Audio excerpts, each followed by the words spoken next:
we most warmly welcome you to the Mass Communication program of the BA in Social Sciences.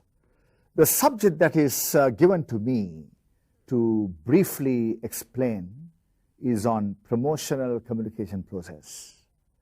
Now this, as students, you need to understand with a broad imagination as to what promotions is all about, and promotions in the context of the communication process.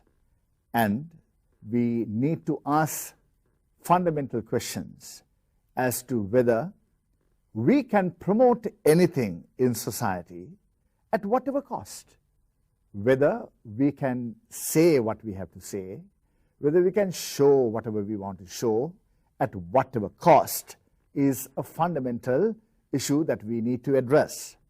Now, in the context of Sri Lankan communication process, I should say that it is important that we understand that we have a communication culture where we take for granted the people who receive messages.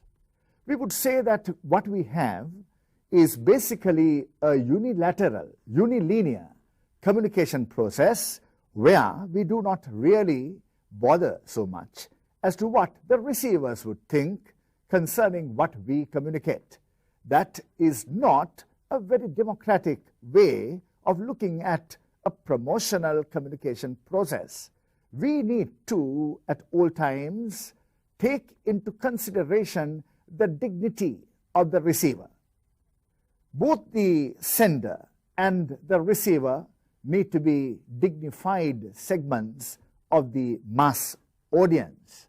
Now, what I mean to say here is that whatever concept, whether it is for commercial purposes, whether it is for a purpose of the government with regard to public communication process, we should be very careful concerning the substance, the essence, or the kernel of the message that we communicate, whether it is in the highest public interest that we use a media channel to communicate what we communicate with a view of promoting a product.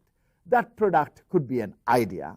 That product could be a consumer product in a physical sense. So, the fundamental first point that I raise is that we should never, ever communicate without a purpose. We should very clearly understand that we cannot communicate at whatever cost with any profit motive, just a profit motive in mind. Some people think that profit is the only thing that matters, and that is a concept that we need to revisit as academic students studying mass communication. Now, a second fundamental point which is very much connected with what I said earlier is we need to understand in promoting anything through a communication process that we live in a specific culture, specific society, which claims to have a particular type of values, beliefs, attitudes, conventions, traditions that makes the culture. And within it, we need to understand that there is a way we think and a way we do things. Now, that is not the way the American people would look at what is communicated. The Indians would look at what is communicated. The Singaporeans would look at what is communicated. We need to be culturally relevant, culturally and contextually relevant with regard to what we communicate concerning a product. We should not slavishly be guided by whatever methods, whatever messages that are communicated in another cultural context in promoting the same product in the Sri Lankan context. We need to understand that we should always be in harmony with the dominant way of reasoning in the culture or the society in which we live. We should not be culturally incompatible. There shouldn't be any cultural incompatibility with regard to the way we talk about a particular product. We should, as much, it is a challenge, a very, very big challenge for those in promotions, in advertising, in propaganda. But we may not reach the ideal standard, but at all times be culturally relevant with regard to what we are communicating to promote a product. A third fundamental point that is very much interrelated with the first point and the second point is concerning the words we use and the images that we use, the pictures, the images we use, the symbols we use. Now, it is very important that we also be original, creative, innovative in a culturally contextually relevant manner with regard to what we use in order to promote a product. We are slavish, as I said, with regard to images that we use in communication processes. We are very much guided, we are very much influenced, I would say, having a very superseding, overwhelming influence from either the dominant eastern sector, whether it be India or whether it be the Western context, concerning the way we promote a product. The images and the words need to be very much more original, innovative, and creative. We should not be slavishly following whatever that has been used, because in any case, in promotional communications, originality of the message matters so much. Who in the audience would like to see a stale message? Whether it be a product that is heavily used in another cultural context, in another country, still we need to understand, as Sri Lankans engage in promotions and advertising and propaganda, that we have enormous potential to be original concerning words and images used for communication process in promotions.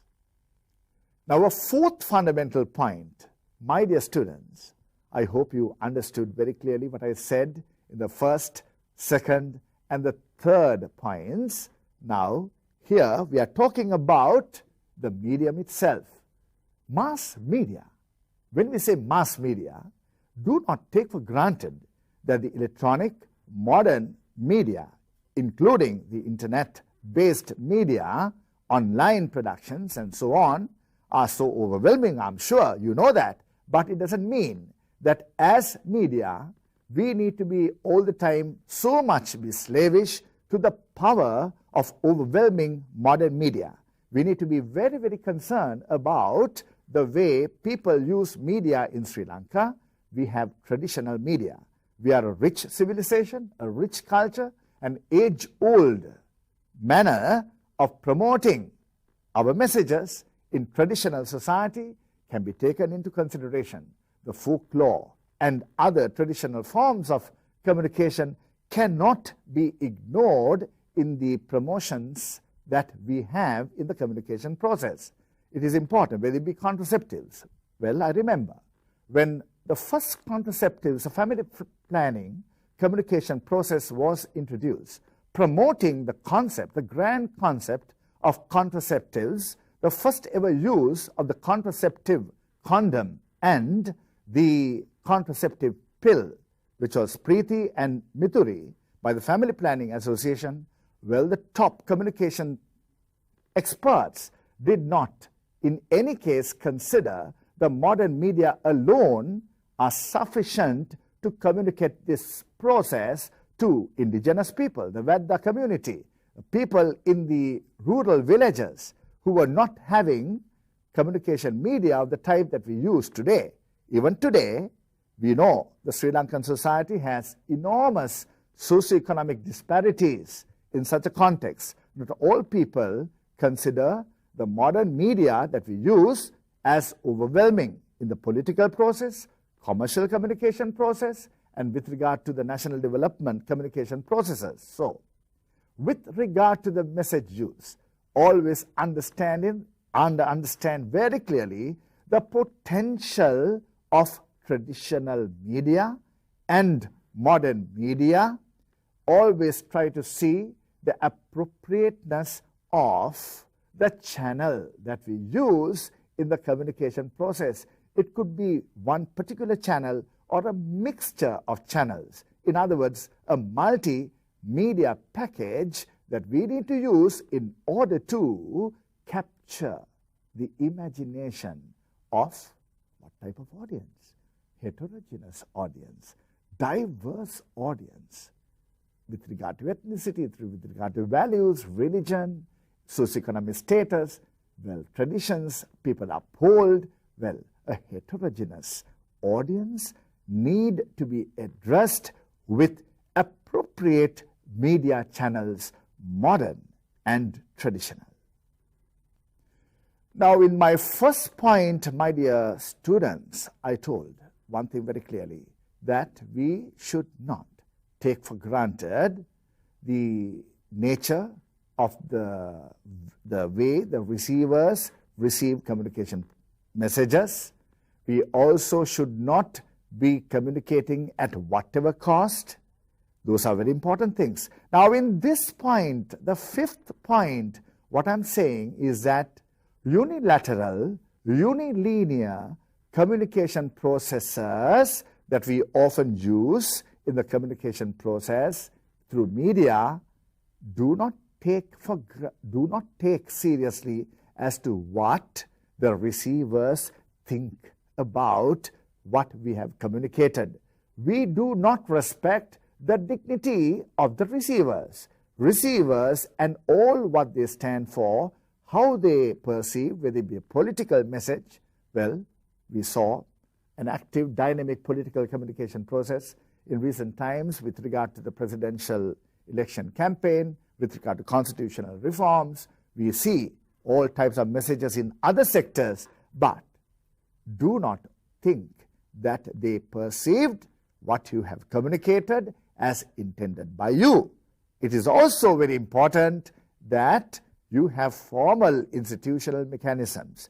All mass media institutions and also other institutions which are not essentially mass media institutions engaged in communication processes need to have formal mechanisms to assess audience response, audience research.